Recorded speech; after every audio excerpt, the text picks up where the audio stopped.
नमस्कार, मैं Pradyumn Dangi, MSc third sem, school of biotechnology, DAVV Indore. मेरा टॉपिक है gene mapping and cloning. Gene mapping क्या होता है? Gene mapping is the process of identifying the location of a gene on a chromosome and determining the relative distance between gene. Chromosome के अंदर जो gene present होते हैं उनकी location को फाइंड करना ही जीन मैपिंग है, और उनके जीन्स के बीच का जो रिलेटिव डिस्टेंस है उसको फाइंड करना ही इस पूरी प्रोसेस का नाम जीन मैपिंग है। Gene mapping can also describe the distance between different sites with in a gene. एक जीन के अंदर जो डिफरेंट साइट्स प्रेजेंट रहती हैं उनके बीच का डिस्टेंस भी जीन मैपिंग के द्वारा फाइंड कर सकते हैं। Gene such maps indicate the position of gene in the genome and also distance between them. Gene maps help describe the spatial arrangement of genes on a chromosome. Chromosome में जो jeans का arrangement होता है, spatial arrangement, उसको भी gene mapping के द्वारा पता कर सकते, फाइंड कर सकते हैं। जीन मैपिंग दो तरह की होती है, टाइप्स ऑफ जीन मैपिंग। एक तो है जेनेटिक मैपिंग, जिसको लिंकेज मैपिंग भी कहते हैं, और दूसरा है physical mapping. Genetic linkage map shows the location of each gene on a chromosome and their relative distance from one another। जो क्रोमोसोम में जीन्स जो प्रेजेंट रहते हैं उनके बीच का जो रिलेटिव डिस्टेंस है वो अपन जेनेटिक मैपिंग या लिंकेज मैपिंग से पता कर सकते हैं। Genetic mapping produces maps based on the frequency of genetic recombination crossing over that occurs during meiosis के प्रोसेस के दौरान जो फ्रीक्वेंसी, जो जेनेटिक रिकॉम्बिनेशन की जो फ्रीक्वेंसी होती है, उसी बेसिस पर जेनेटिक मैपिंग प्रोड्यूस होती है। उसी फ्रीक्वेंसी के बेसिस पर ये मैप प्रोड्यूस होता है। जेनेटिक मैपिंग की कुछ टेक्निक्स हैं।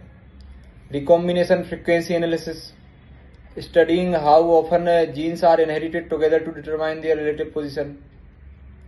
Second, linkage analysis, examining pedigree and using a genetic markers like restriction fragment, length, polymerism, RFLPs to track inheritance pattern। Inheritance pattern को ट्रैक करने के लिए इसमें मार्कर्स को यूज करते हैं, जो कि RFLP ऐसे मार्कर्स रहते हैं।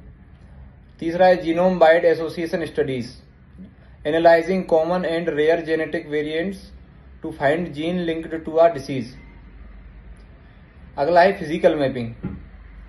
फिजिकल मैपिंग क्या होती है? तो physical mapping determine the exact physical location of a gene और DNA sequence on a chromosome. Physical mapping से जीन की या DNA सीक्वेंस की फिजिकल लोकेशन को फाइंड कर सकते हैं, डिटरमाइन कर सकते हैं क्रोमोसोम के ऊपर। इसका प्रिंसिपल क्या है? तो this method involves the direct examination of DNA molecule using molecular biology techniques. Molecular biology techniques को यूज करके जीन की या DNA मॉलिक्यूल की एग्जैक्ट फिजिकल लोकेशन को डिटरमाइन या एग्जामाइन करते हैं। फिजिकल मैपिंग की यूनिट है, it is measured in base pairs. इसकी यूनिट है बेस पेयर्स और relative length units. Physical mapping की कुछ टेक्निक्स हैं। तो रेस्ट्रिक्शन मैपिंग में क्या होता है? Uses restriction enzyme. जो रेस्ट्रिक्शन एंजाइम या जो मॉलिक्यूलर सीजर होता है उसको यूज करते हैं, जिससे कि uses restriction enzyme to cut DNA at specific site and then separate the resulting fragment. इसमें स्पेसिफिक साइट पर DNA की मॉलिक्यूलर सीजर से रेस्ट्रिक्शन एंजाइम से कट होता है और उसको फिर सेपरेट करते हैं। दूसरा है fluorescence in situ hybridization, FISH, जो कि fluorescently labelled DNA probes are used to bind specific sequence on a chromosome. Chromosome पर जो स्पेसिफिक सीक्वेंस रहते हैं उसको बाइंड करने के लिए फ्लोरेसेंस डाई का यूज करते हैं, जो कि DNA प्रोब्स में अपन उसको फ्लोरेसेंस DNA प्रोब का यूज करते हैं और जो स्पेसिफिक सीक्वेंस है क्रोमोसोम में उसका पता करते हैं। allowing their location to be visualized directly under a microscope। Fluorescence DNA probe से क्या होता है कि माइक्रोस्कोप के अंदर जो डाई रहती है उससे अपन उसकी लोकेशन का पता कर सकते हैं, क्योंकि वो लाइट इमिट करती है। अगला है sequence tagged sites, STS mapping, uses unique short DNA sequences. इसमें जो शॉर्ट डीएनए सीक्वेंसेस रहते हैं, यूनिक सीक्वेंसेस, उसको एज अ मार्कर यूज करते हैं। Collection of overlapping DNA fragment are analysed using PCR, और पीसीआर का भी अपन यूज करते हैं, और शॉर्ट यूनिक डीएनए सीक्वेंसेस को एज अ मार्कर यूज करके और फिजिकल मैपिंग इसमें अपन करते हैं। अगला है जेनेटिक मैपिंग और फिजिकल मैपिंग में डिफरेंस।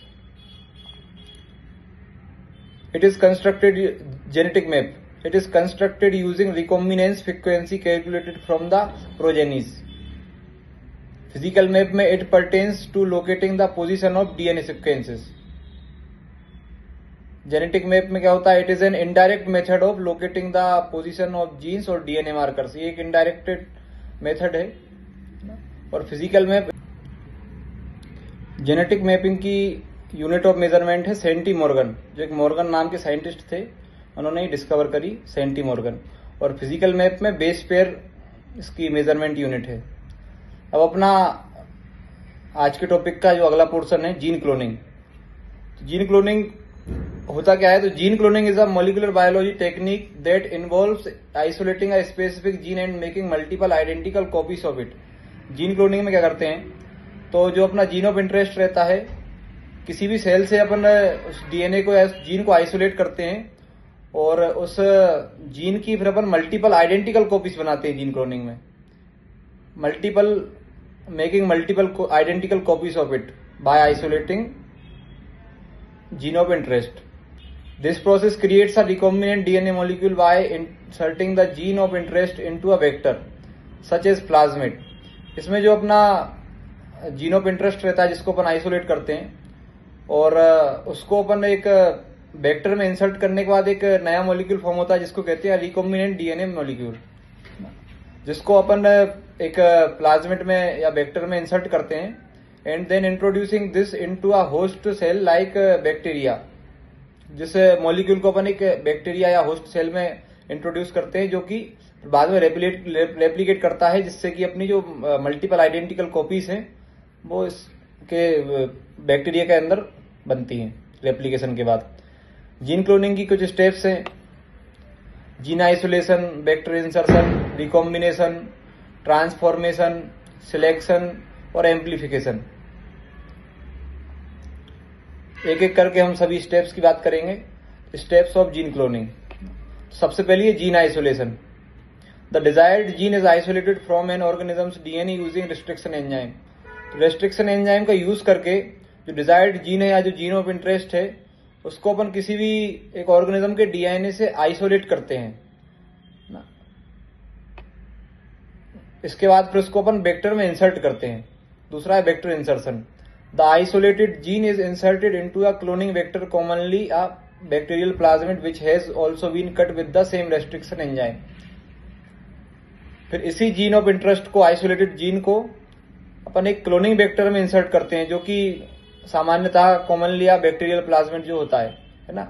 और ये जो वेक्टर रहता है, इसमें भी अपन रेस्ट्रिक्शन एंजाइम का, सेम रेस्ट्रिक्शन एंजाइम का ही यूज करते हैं, जो कि अपन ने जीन ऑफ इंटरेस्ट कट करने के लिए किया था। अगला है recombination.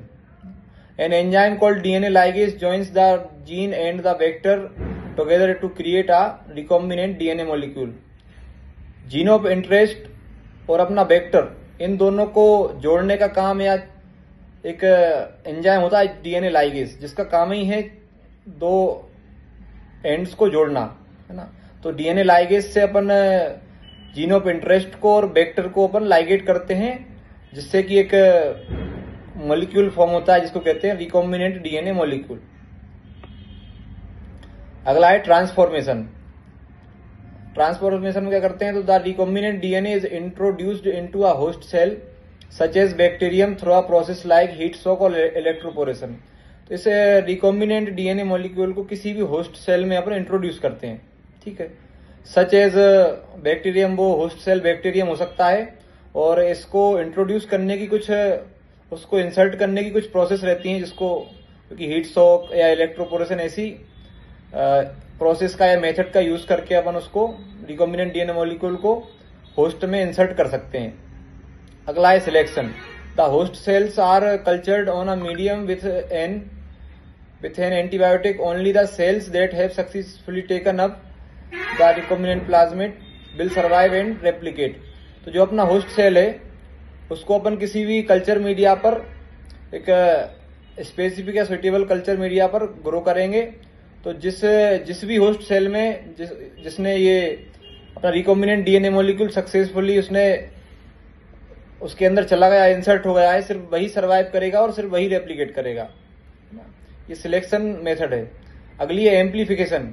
The surviving bacterial colonies each containing many copies of cloned gene, है ना।